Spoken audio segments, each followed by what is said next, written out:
teenager in New Hampshire has become the first transgender contestant to win a local Miss America beauty pageant. Brianne Nguyen, who is 19, won last Sunday's pageant to become Miss Greater Derry 2023, which awards the winner a crown, a title and a generous scholarship. Yes, folks, we've reached peak woke, where an intact biological man rocking the full meat and two veg calls himself a woman and beats a group of actual young girls in a female beauty contest.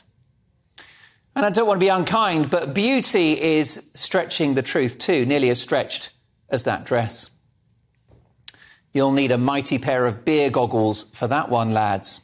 Welcome to Fact Free 2022, where reality doesn't matter anymore and how you feel trumps basic science. This is progress, is it? Of course, we've been here before. Swimmer Leah Thomas smashing other female athletes in the pool, breaking records, even though when she was a man, she barely got her swimming badges. There's the New Zealand weightlifter Laurel Hubbard, another biological male who was named Sportswoman of the Year by the University of Otago. Or how about trans actress MJ Rodriguez, who was recently named one of Time magazine's Women of the Year. What's next? Does George Clooney pip Meryl Streep for the Best Actress Oscar? As far as I'm concerned, this is just history repeating itself. Men have a centuries-long track record of bullying and dominating women. And with this bonkers trans ideology, it's happening all over again. Women are threatened by not having their own changing rooms, their own sports, their own prisons and their own rape crisis centres. At its heart, extreme trans ideology, which questions the existence of biological sex, is patriarchy all over again. It's sexism in lipstick and misogyny in heels.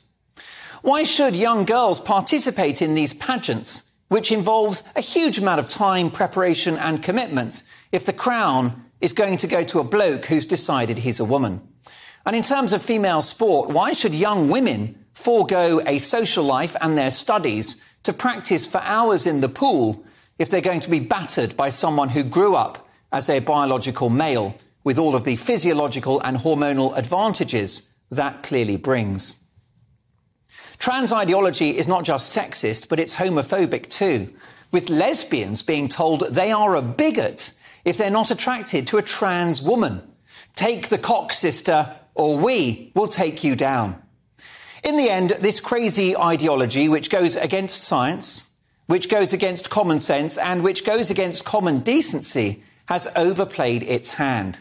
Almost no one's got a problem with an individual identifying as they please. It's a free country. You can identify however you like. And in doing so, you have my love, support and respect. But let's not rewrite the basic facts of human biology. Let's not call pregnant women pregnant people. Let's not call breastfeeding mothers chest feeders. And let's not have NHS leaflets that we pay for referring to people with a cervix. People with a cervix! If you called my mother a person with a cervix, she would deck you.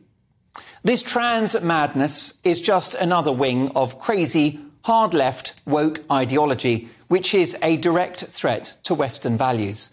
The victorious Florida Governor Ron DeSantis has taken his state from being a marginal to solid Republican by waging a war on this nonsense. Here's what he had to say after his landslide win this week.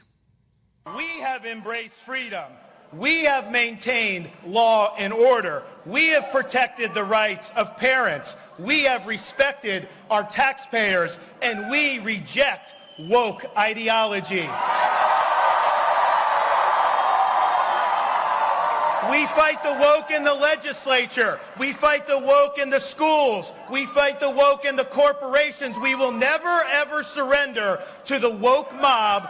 Florida is where woke goes to die.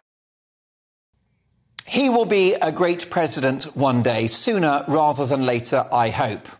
I can't imagine the turmoil that those young women have gone through at that beauty pageant as they watched their prize taken away from them.